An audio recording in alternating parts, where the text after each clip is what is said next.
Hey, you're Addison, Brazil. Yeah, I am. Hi, random British guy. Didn't you write First Year at Grief Club, a gift from a friend who gets it? Yes, I did. Did my mom pay you to ask me that? No, I'm sorry for your loss, mate. Why don't you do a podcast to help people honor their grief? You're not the first person to say that. You know what? Fine, I'll do it. But it has to be with my friends who get it. And it has to be for real people who get real life grief.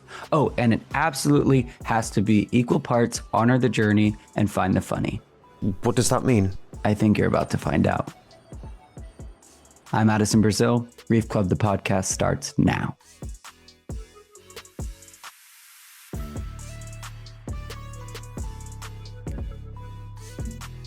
Hello and welcome back to another episode of Grief Club, the podcast, where we take the weekly experiments from my book, First Year of Grief Club, a gift from a friend who gets it, and use them as a launching point to dive a little deeper in conversation with special guests and friends.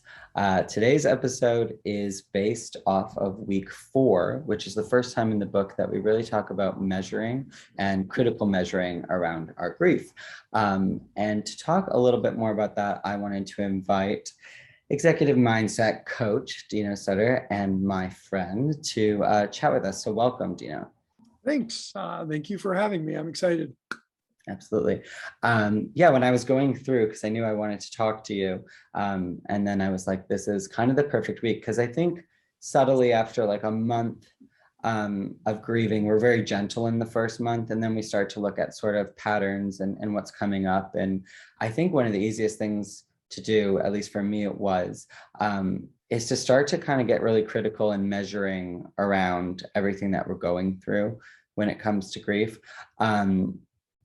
But what I would love to do, because I do this with everybody in the book, I have these conscious emotional fitness check-ins, and we just kind of stop for a second and check in with where we're at. So to kind of get us into the space, I'm just going to ask you, how are you feeling in one word right now physically?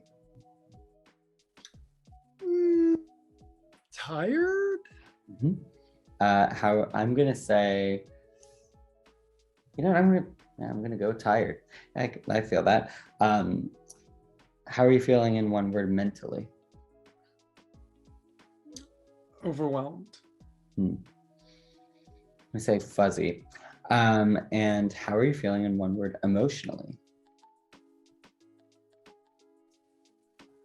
Calm? Yeah, I'm gonna say content. Just always nice to know where we're kind of starting off from, checking in. I found in these conversations too, it's getting really interesting from where we all start and where we finish.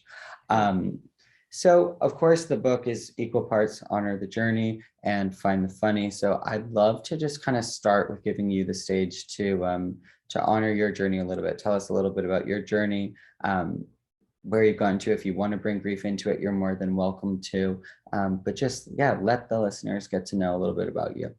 Yeah, no, I appreciate that. So I'm Deano, and I grew up in Texas.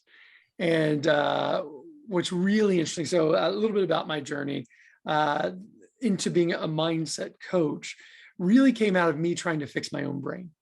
I was trying to fix my mind since I was a little kid. So I was a little gay kid who nobody could really tell, but I knew. And so it was like the secret that I had to hold on to. And it created a very unsafe space because everybody around me would make comments, because they didn't assume I was, would assign certain characteristics or qualities to what gay was, would use it as a pejorative, all these other things. And so for me, I always, I was convinced that there was just something wrong with my brain, that once I fixed it, then this wouldn't be my reality or my issue anymore. And I did that in several ways. I dove into religion. I went and got my undergrad, my master's, and then came out in the corporate world, didn't love it, and became a youth pastor. In fact, I had a lot of success. And so I was building a world, basically like a paper card or like a card house, but it was all teetering on this one little thing that I wasn't gay, because in that moment in history, you could be a sexaholic, you could be an alcoholic, you could be a drug addict, and they'd be like, oh my gosh, let's get you help. You could be a cheater, but if you're gay, you're out. So it was interesting that I was actually constructing a world to basically protect myself from experimenting or going down that path by insulating myself against it so much with so many barriers and friction to it, that I also made myself miserable and created a really incredible cage that eventually led to me self-sabotaging and creating my own problems and issues, and nobody knew, right? That's the thing. And then that eventually it kind of reached a boiling point where I was like, okay, I can't do this anymore. I wasn't ready to go experience whatever gay meant to me, because I didn't even know what that meant at the moment.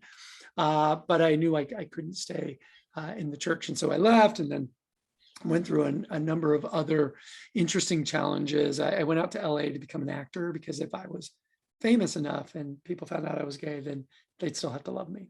And then I left that and worked in the business world and started creating startups and founded my own startup. And I thought, if I'm successful enough and people find out that I'm gay, then they'll still have to love me. And so I was always chasing this thing, this whatever that was out there. And through it, the gift in it was that I was going to all the workshops, I was doing the conferences, I was doing the retreats, I was reading the books, I was doing the deep work to figure out, how do I fix this thing?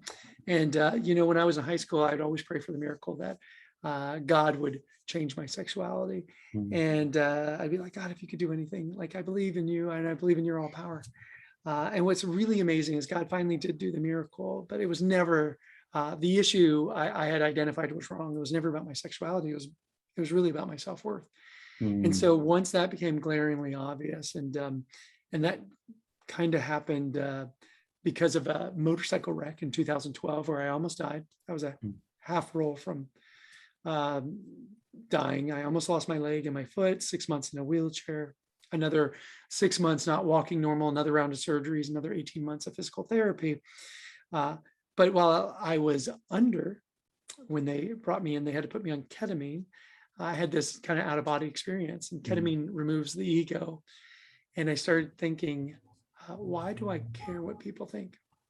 Why do I allow for other people's opinions to influence? It doesn't matter. Because again, you're separating the ego, and I'm like, nothing matters. The way I look, my abs, my whatever, my sexuality, none of that really matters. And then as I'm coming out of it, I'm like, oh, I think I hurt myself. I think I broke my finger, my wrist. No, wait, what was it? And then I woke up and I was like, oh, that's right. My leg. And so it was really cool, but I didn't remember that until some other pieces came together. And it was like this, then it was the next decade of really doing the deep work to figure out, like, why would I let this thing I had no control over dictate the way I interacted with the world? And that's how I got to become an executive mindset coach, because it's not just me. I think everybody has these programs from the past, these things that were seeded in the past that are dictating our present, and they're limiting our future. And so once I figured out that, I was like, okay, now I know it, I need to solve it. And so that's kind of how I got to where I'm at. Thank you for honoring that so openly too. And I mean, it obviously sounds, again, perfect guess, because there was just so much measuring around what you could do to, make it okay for who you were. And I'm just so glad that you've had this journey to get where you are, and feel comfortable in the space and share with us. And I wonder, for you, what is your personal definition of grief? Yeah, so I think, so grief is tied to scarcity. And scarcity is really loss, right? People will grieve a bad relationship and the person that they're leaving, even though it's unhealthy. And Daniel Kahneman actually won the Nobel Economics Prize on prospect theory, and prospect theory is all based on the fact that we will move 2-to-1 towards, or be moved 2-to-1 because of scarcity over gain. So whether that's in loss of a person to death, loss of a relationship, loss of a job, we have a propensity to want to move towards scarcity more than we do towards gain by 2 to 1, which means that in grief, it's a loss, and so we want to hold on to what we had instead of looking at what it opens up for the future. It's a shift, it's a change, it's a transition. It doesn't have to be terrible. It's just uncomfortable and different. And one of the rules of the mind that I always talk about is that the mind loves the familiar and it hates the unfamiliar. So for the example of somebody who's, if you lose a partner like I lost, or a parent like I lost my dad when I was 21, there was the challenge of getting over, I'm never going to see him again. I'm never going to have a conversation with him. I'm never going to hear his voice again. I'm never, like, all these weird like ahas that you're having in this moment. But what you also do is a lot of times you just remember all the good, but it was a very transitional moment in my life because I just turned 21 that changed the trajectory of how I interacted with the world. That was actually a huge gift. But within the thing, like but this was familiar and this was unfamiliar. And a lot of times grief forces you into the unfamiliar, which is where things grow, which is where life can happen if you choose to think of it and learn from that option. That was a long way around grief. No, that's a beautiful answer. And just to be, as we kind of wrap up honoring your journey, you mentioned the loss of your father, being at 21. What is the daily relationship like for that now? What is the honoring of that grief now in your everyday life? Yeah, it's so interesting. So first of all, there were some conditions around it. Like, everybody loses somebody differently.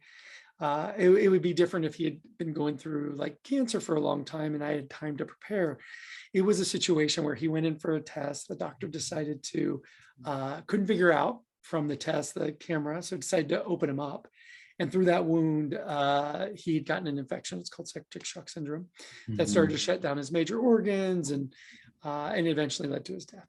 And so in that situation, it almost feels like, there was not an intentionality. I don't believe that the doctor wanted somebody to die, but there was a selfishness, and because there was no consult, there was no asking. He had pushed off this meeting multiple times. So there was a chance for me to really be angry. And for a little bit I was, but there was a certain threshold where me, my mom, everyone, we just had to choose, like, do we believe that that everybody has their time? And on top of that, do we also, do we want to get emotionally hijacked where we stay angry? Or do we want to focus on what we had, not what we don't have? So now with loss, we don't have his presence. We don't have him. Obviously it was going to be much more difficult on my mom because she was with him every day. I was in college at that point. But, and so there was a very distinct decision that I made where I said, I am not going to, I'm going to experience sad. I'm going to experience all the emotions. I'm fine with that. But I'm not going to focus on the grief of loss. I'm going to focus on the celebration of having my dad for that amount of time. Because the reality is, a lot of people have a dad much longer than that who's terrible, who doesn't love them, who treated them poorly, who might have abused them, who did all these things. My dad never did that. He made a lot of mistakes because he's human. But overall, he was a great dad. And so I can either celebrate and focus on what he brought to the table and the impact he made and the legacy he leaves in me, or I can focus on the doctor and what I'm losing and how upset I'm going to be about it. And so there was a pivotal moment where, and I'm sure it's because, again, I was doing a lot of work trying to figure out, fix my brain. And, but somewhere in there, I basically came down to this conclusion that I'm going to choose to celebrate the life. Doesn't mean I'm going to suppress or oppress or not acknowledge the feelings. I'm just not going to be hijacked by those, but I'm intentionally going to focus on the celebrating of the life and what he gave, not on the loss and what I could have had, because that's, theoretical. So in a sense, like, walk me through it then. So if something came up for you in present day, that sort of reminded you of your father and did ignite either a bit of sadness or nostalgia or anything like that, is it there like an intentional process where you sort of honor that, and then make a shift and focus on something Yeah, more positive? it's interesting because every once in a while I'll have him in my dream. He'll show up. Mm, I'm a lucid dreamer. me too. So like, I don't know why, but he'll be in the car with me and I'll be like, dude, you're dead. And he's like, yeah, no, I know. And then I'll be like, all right. And it's like, and then I wake up. It's never Mhm. like we have this long, intense conversation or whatever. And I'm like, oh. And so, but again, for me, because of the way that I chose to process it, I think it's, I wake up and oh, that's really interesting. That's cool. Like, I feel like there's a little visits. And then it just, I don't know if it's honoring or not honoring, like it's this, this moment we had, but I usually just wake up and I'm just thankful for it.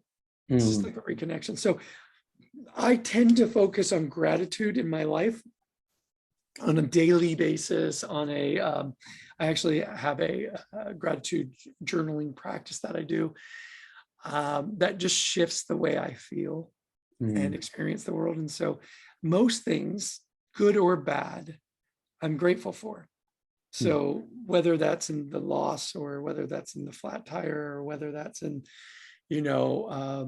the hard conversation, I'm still grateful for it because it's always, I, we always say you have to make the unfamiliar familiar and the familiar unfamiliar. So if it's pushing me out of my comfort zone a little bit, if it's making the unfamiliar a little bit more familiar, and it's in a direction I'm choosing, mhm. and I'm super happy about that, which doesn't really answer exactly what you're asking, but that's No, the yeah, but reality. it's great to hear you kind of talk it out, and to hear that. And in a sense, it's, you are switching to measuring, if you consider gratitude measuring, which it is sort of a measuring of everything you're grateful for. Yep. So if we moved into, like, if someone's listening to this and they are in that space of, really measuring their grief critically, measuring how they're feeling on a daily basis, getting stuck in these limited beliefs about what should or shouldn't be happening, how long it should or shouldn't take, where they should be, what would you offer to them as sort of a tool, when it comes to dealing with that sort of rumination of critical measuring? Yeah. Okay. So just to reframe the question, because I got a little distracted because, of course, the lawnmower came by at this moment. Um, so reframing it, you're just saying basically somebody who's trying to figure out where they're at in the process. Is it Some, somebody who's getting really caught up in critically measuring their grief? Just like, yeah. I can't stop thinking about how long it's been. Yep. I should be better by now. I've only cried one time. I've cried too much. Yeah. It's very easy to fall into that trap of 100%. measuring your grief Yeah. in a critical way. So I always say, okay, so one of the key components of the work I do is triggers. Mm, So because I always tell people your brain is a supercomputer. The great news is unlimited capacity to process any program and create any reality you want. mm, But there's a catch.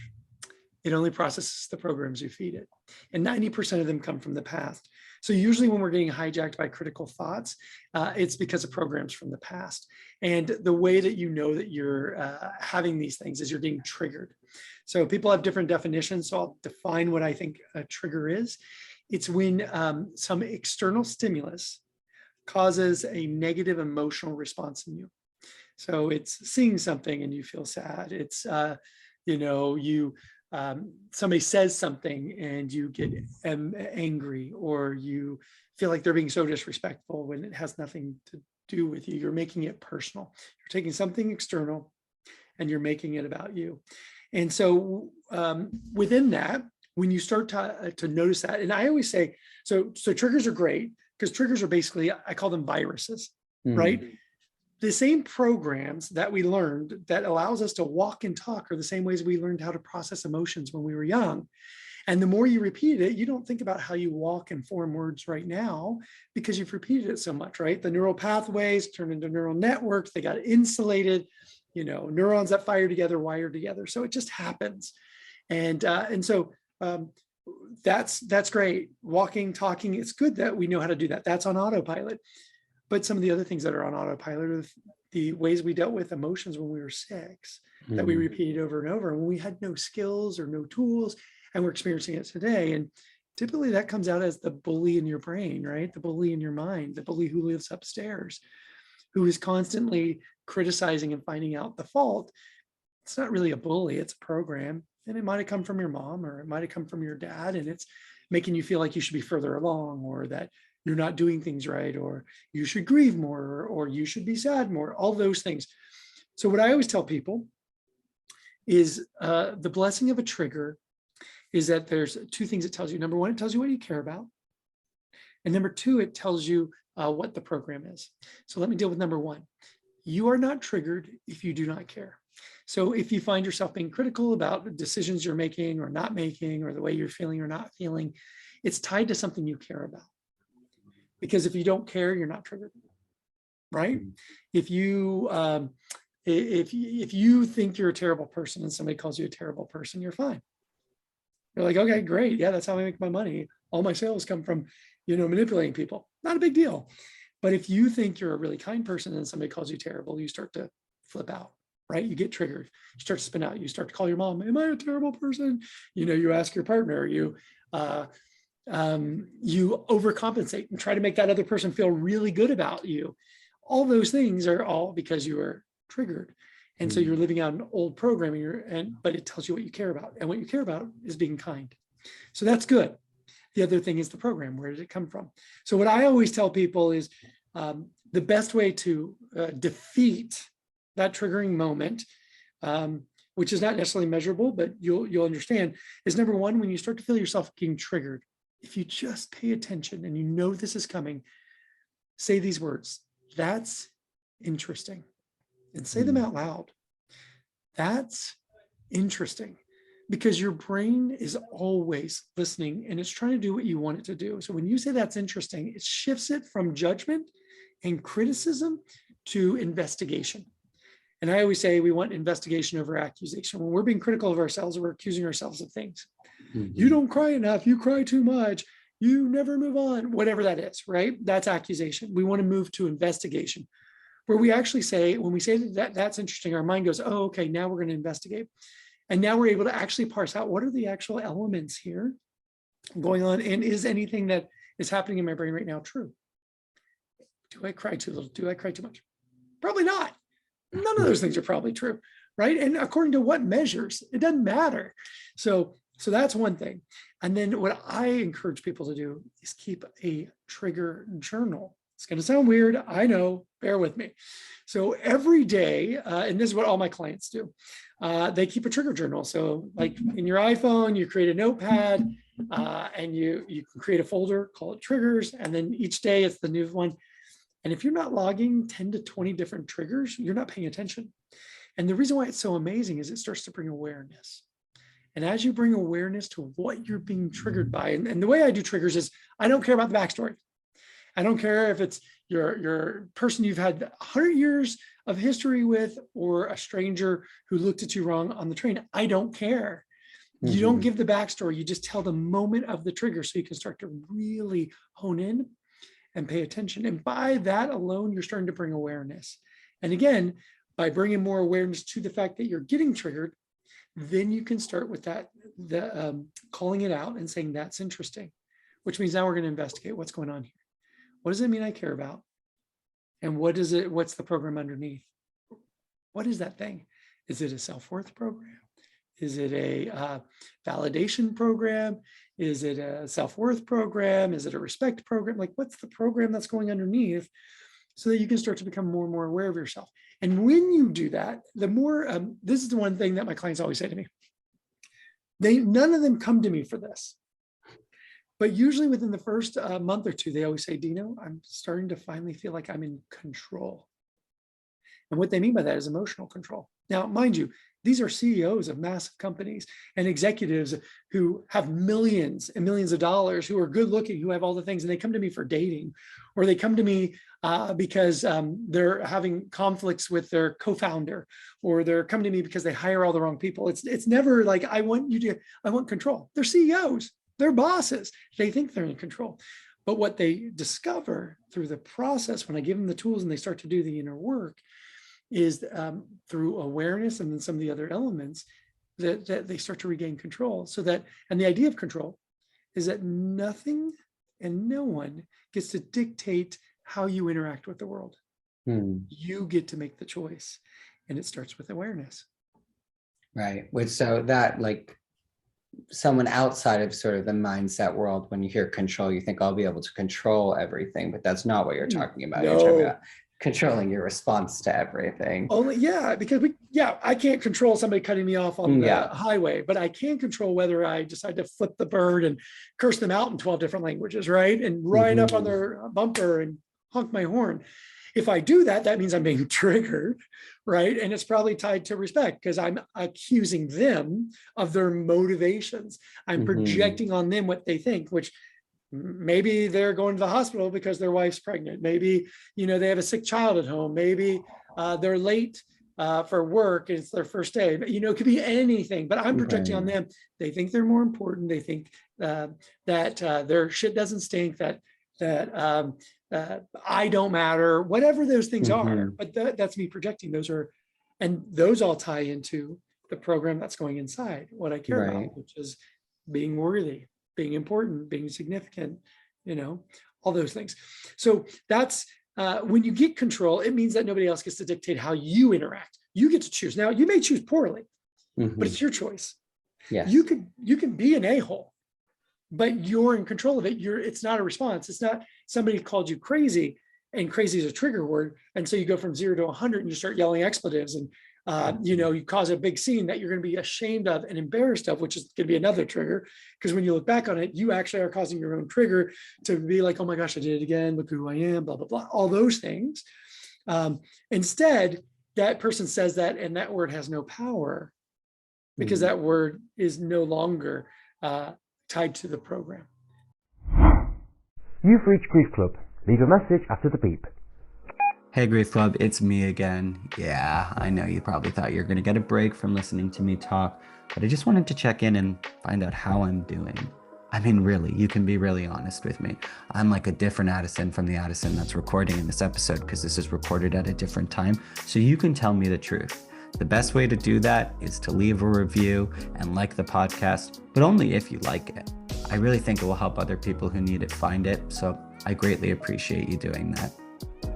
Back to me. You've released that.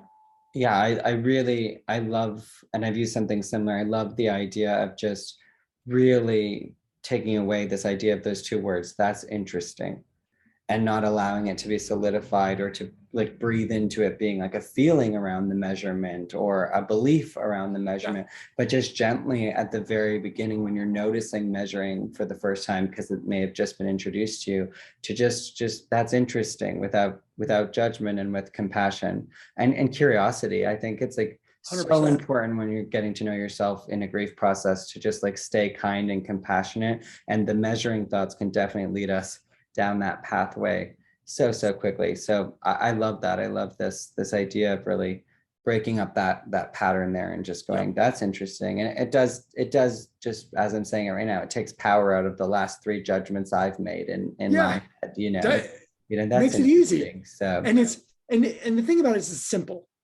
but you do have to become aware of when you're being triggered. But by saying that, literally your mind will shift. Because your brain is always listening. So when it hears it, it actually, and the more you do it, it actually becomes its own version of a trigger. And it triggers you away from judgment and critique and accusation and into investigation to figure out, oh, this person said this. Instead of assuming it means this, so therefore I'm going to go here, which is what I've always done. And I've always, always landed in the same place, which is shame and guilt and fear and whatever. By saying that's interesting, what I'm going to do is instead I'm going to hear them, stay active, stay present, and investigate what they're really saying. Right. Because they're not calling me crazy. They're calling the situation crazy, but I heard crazy and all of a sudden I'm here and they're like, oh yeah, that's super crazy situation. And now I'm present again. And I think hear that's- again and again that, you know, especially in the beginning of a grief process, like so much of this can be happening in self-talk. So it's great to like Yep. think of it that way as two different people, if it is happening in self-talk, because sometimes it's easier with somebody else to be like, well, that they're bringing that and they're saying it, you know, but for us to catch ourselves, especially when we're just starting to think about it, you'll be interested to see how many times you say that's interesting in a day. And please email me, tell me your number, because it was a lot for me. I was interrupting that pattern every time I measured. It was like, you know, once a minute, it felt like, when I first started to really notice. So I love that. And like with grief, I'll just say always that there's no, you know, metric or manual. It's like you said, and my coach used to always said, according to whom or compared to what, like what is the measure of how many times you should cry, or how upset you should be, or what you should or shouldn't do, or if your thank you cards have gone out too late. You know, there are so many things that, you know, did I say thank you enough? Did I, you know, whatever it is that it's just, you know, it runs full circle. And I know that, you know, better than anyone. So if I can't imagine what was, you know, like you're saying, put into my programming when I was much younger, and not interrupting those thoughts and not saying that's interesting, but allowing them to become, like you said, programs with pretty complex viruses. You know, because so much of my grief was just compounded. And, you know, it, for me at least, like I always say, like I love to find the funny, and it does allow me to kind of pause and almost laugh when I go, you know, that's interesting. Like, oh yeah, you know that? How do you know that? Like, you know, and so it does allow it to be just like a little bit more gentle, which any opportunity for, you know, dealing with grief to be more gentle is something that I'm always a fan of. Well, thank you so much for that. I think that was very digestible, and people can really take away from that, you know, like you've really put that in there. I always like to sort of wrap this up with finding the funny. If there's anything, you know, whatever comes to mind really, about even about what you were talking about, you know, the measuring or grief itself, or in your life, or, you know, just what does light you up? Where's the funny for you in life? Well, uh, I think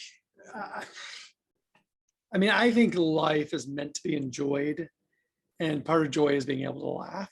And so for me, what's the funny? Like I've got a ton of stories that are super funny about how I embarrass myself over and over and over in club and do all that stuff. And so I'm always giving myself grace, and I give my staff grace, and I always try to help clients understand the framework of grace, and for others, because it's funny. A lot of people. So one of the things that you get out of the work that I do is you actually learn what your highest core values are. Because people don't realize that most of your values have been placed on you when you were young by your parents, then you get to school by your, you know, school classmates or teachers, when you get, you know, to college by society, the idealism, all that stuff you get out, depending on what your community and all that stuff is, a work environment. So we have all these values, and there's nothing wrong with any value. All values are valuable. But if they're not yours and you're pursuing them, then you're in conflict, right? And so when my clients start to realize what their highest core values are, they say, okay, great. This is what I need to receive, right? And I'm like, well, yeah, but it's also what you need to give, because you need to be in alignment. And the best way to have alignment is to give of what is so natural to who you are. And the more you give, the more you receive. Right. So that has nothing to do with being funny, but I think that was the funniest part of that was my comedy brain was going, if he brings this back around, I know. like, and then I laugh at all my clients when they tell me their core values. I was like, how is this going to be funny? No, that's great. That's great. Yeah, it's not the you know, bowl over, heart pounding, chuckling, whatever, funny. But here's the thing, you know, life is just funny. If you don't take it too serious, you'll do fine. And you know, the thing that's most important in life, which people miss all the time, is just relationships. So with mindset, it's, you know, when people are on their deathbed, they're not looking back at their boats or their cars or their yachts or their you know, their bank accounts. They're thinking back about their relationships, the ones that they regret that they didn't invest more time in, and thankful for the ones that they had, right? And so, so relationships, the best way to have solid relationships is not to take them too seriously, but enjoy them. And so, yeah, I don't know. Yeah, I love that. And I know for sure, looking back, probably my only regret would be if I didn't consciously make the time for humor to re-enter my life when so much was going on. So it is something that like you're saying, like you do have to really kind of let back in. Thank you. And sometimes we feel guilty about laughing, and it's like, wait, why? That whole that's a real thing. Too soon. It's like, well, but if it happened to you, it's never too soon. That's my rule. If it happened to you, it's never too soon. I can make the joke about my dad 2 weeks after his death. Yeah, you can find the funny as soon as you find it funny. Yeah. I was there on funeral days. There's something very funny about just all the pomp and circumstance around everything that happens. And I think the earlier I was able to tap into that, in contrast with how deeply I was feeling my grief, it was just the sooner that I was able to just break it up, because otherwise, it can be very dark. So invite that into your life. It's like those movies where everything is serious and people walk away and they're like, eh. But the movies that are serious but allow you to breathe by that laughter, that levity balanced with brevity, and that sarcasm, and that just, it's a relief. You can literally just feel relieved in it. And to withhold that from yourself, or to not give yourself the grace, or to again be triggered to think that somehow it's wrong to laugh. That's an old program. Let's get rid of that. Even better than a hilarious story is a PSA for allowing humor into your life. I'm a fan of that. It has been so good to have you today. Thank you so much. I appreciate it. I always love spending time with you. How can people find you? Well, I'm in the middle of a redo of my website, but deanosutter.com. I'm also on Instagram under Deano Sutter, LinkedIn under Deano Sutter, Facebook under Deano Sutter. And if you're real lucky, you've probably been approached by me with some other name on Instagram or Tinder or any of the apps. Me too, actually, probably. It's not me. They're like, wait, I've matched with both of you guys. Yeah, wait a second. I'm like, no, it was that's not me. us. Yes. Literally every day I get a note from a girl or a guy saying, somebody's using your picture. Oh my God, them again. So hopefully you're not connecting me that way. Go to the real source, not where they come and pick and choose, which is just, all the socials. Love it. All right. Thank you so much. Thank you.